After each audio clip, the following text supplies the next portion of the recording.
the education, the female genital mutilation seems to be on in Nigeria. What are we not doing right? I think the first step is the part of creating awareness. Okay. Because there's one known fact globally. FGM, that's the female genital mutilation, has no health benefits. Okay. As simple as that. Then you're saying it has more risk? More risk involved. No health, absolutely no health benefit.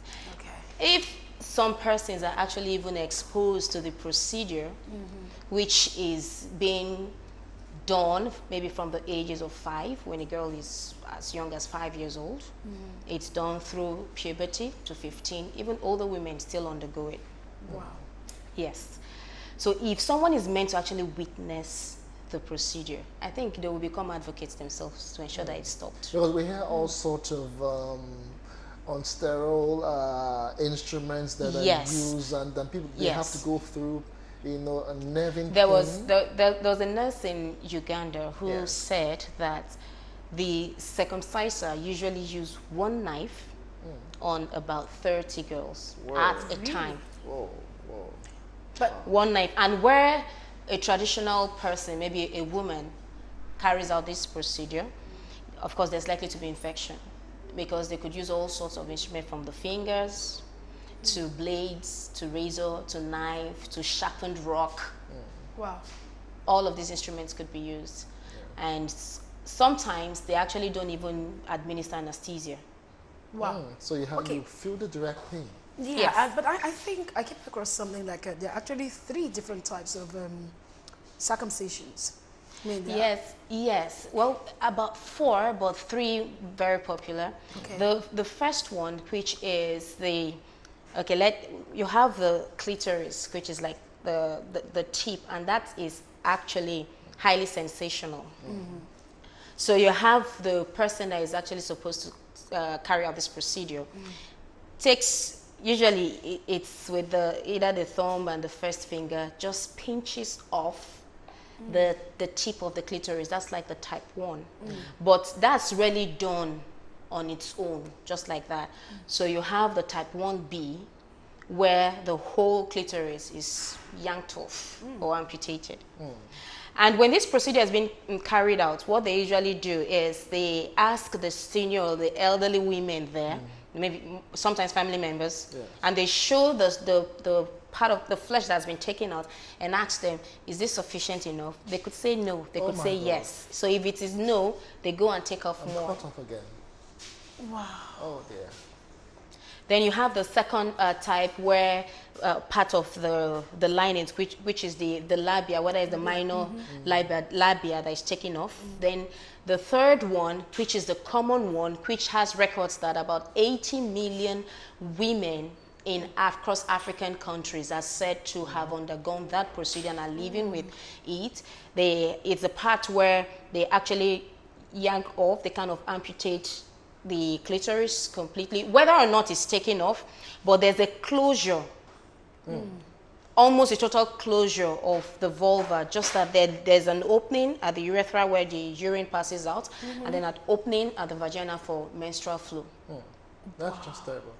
So that's the third type, and about 80 million women are said to have undergone that. All right, we were looking at female genital mutilation on the show this morning. Somehow I lost my head there. We're looking at female genital mutilation on the show this morning. We are going to take a very quick break, and we have another guest join us in a moment. Stay with us. Television, and we're looking at the female genital mutilation and circumcision. All right, Julie, before we went on break, you were actually talking about the types of mutilation that we have. And that kind of set some kind of fear in me. Whatever the tradition was, I wanted to find out why did you think, or where exactly did this start from? What exactly is the reason, or are the reasons behind this? All right, Julie, just before you answer the question, we're just being joined by Nike Ogunjobi, a life coach, and she'll be joining us in this discussion. Yeah. Many thanks for joining us, Nike. Yeah, thank you, Nike, for joining us. So go ahead, Julie. Yes, I actually had to go find out and search out the reason this procedure being carried out, even in a child as little as 5 years old, then I discovered that at the roots of this is the need to preserve a girl's purity and to ensure she doesn't get promiscuous. So it's a way to just check to ensure that this girl grows or preserves herself, maybe for her husband. It is actually done for the sexual pleasure of the man. The man, yes. And the woman doesn't even count in this. That's the thing. So it's also an attempt to control a woman's sexuality. So it's as if, that's why I said it's important for us to create awareness, to first of all understand that a woman is a human being. Yeah. Human beings are emotional beings, and they're meant to express their emotions. There are many marriages that are facing issues today, sexual related problems, and somehow when we get to counsel, we trace it down to FGM. Where women have undergone this. So my wife is a log of wood. I would want to ask the question that how many men actually know if their wives had been subjected to that kind of procedure. Okay. Maybe not so many. Yes. And if at all you got to discover that in the course of your marriage, what attempt has been made to see if there's a way one can manage it? Because there are actually ways out. So this happens if we create awareness. We discover, first of all, the woman is a human being. She is an emotional being. Her sexuality has nothing to do, is not just restricted to sexual intercourse. It is also the core of who she is. Yes. The feelings she experiences and her response to other people. So when women are subjected, or girls are subjected to this, it's like you're telling them, look, imagine the excruciating pains. If you want to, I don't think you want to know about how the procedure is done. From when the girl is made to position herself either on a mat or on a stool, just so that the area to be handled is visible to the circumciser. And then you'll have members of the family hold the girl, and the bleeding, the cry, the struggling and all that. So you don't even want to know about that procedure. This happens and the girl is exposed to this kind of pain. And when that procedure is done, her legs are usually tied from the hip down to the legs just to enhance healing. And that is done for a week. Then after a week, it's then loosened a little bit for healing to take place. And that goes on for a while. The girl is subjected to pain. That has to do with her genitalia. Then what do you expect when this girl gets married? She might even be afraid to start with, because the thought of sexual intercourse would bring a reminder of the pain she went through. That can't be forgotten. Okay, fine. Nika, let's bring you into this conversation. I want you to just talk concerning what she mentioned about promiscuity and female genital mutilation, because one of the reasons why most people do that on girls, they believe and they will not be promiscuous. You are a life coach. Do you really think that most people who have been promiscuous in the society are because they've not been circumcised? I will just tell us that this circumcision of female is not about, it's just about the body, not about the mind. Yes. Because the circumcision of, you can circumcise the girl that you want to just to control her sexual drive, to make sure that her virginity is being preserved before marriage or fidelity after marriage. But the aftermath of this thing is just that you have just done the physical thing. The inner thing that is supposed to be done, which is the circumcision of the mind, is not there. It doesn't mean that you have circumcised the girl that she will not be promiscuous. We have a lot of inner, it's just the traditional belief of our forefathers. And we find out that a lot of them, they move from one houses, from one husband to another, despite the circumcision then.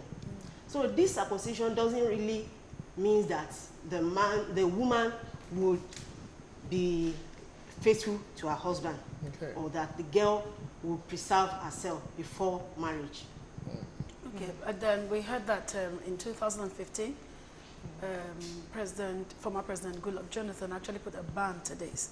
I don't know if, I want to believe the practice is no longer in Nigeria. So far, Nigeria still have a lower percentage. That's about across Africa. It's about 17. It is a 17 to 23 percentage of women that have undergone this. I don't know how true that value is. Okay. With the noise, with the experiences that we have in hospitals, where health practitioners are tired, because when these procedures are carried out, somehow it creates a free flow. It allows urine to flow into the vagina. So it's usually a messy thing, brings about infection and all that. So oftentimes we hear practitioners just cry, we are tired of seeing girls undergo this. This has to stop. So I'm not actually sure if that value is correct, talking about 23%. The highest so far is Somalia at about 98%. Wow. Yes, Wow. of their women, while Ghana has about 1%. So I really do not know if those values are actually factual, if it's actually, though it's a study that has been carried out, so we are tempted to believe that. So we still have a lot to deal with traditionally in Nigeria, where the woman is just, it's something we're still fighting, even as family life practitioners. The woman is a human being and not just a sexual object, because that's what it is. It's like you have no right to feel anything. And when we have counseling, when we have to counsel couples, we hear husbands say over and over again, we want our wives to be responsive. We don't want to be the one initiating. From the beginning, apart from FGM, it's like if you express yourself sexually as a woman, even if it's your feelings, like, oh, you're promiscuous, what's that? Women don't say that. You don't shush, keep quiet and all that. So you shush them when they are younger, and then when they're married, you expect some explosive sexual relationship with their husbands. It doesn't just happen automatically. Okay, but then can we look deeply into risks? Because I also read something, and it says that this actually affects a woman's fertility. How true is that?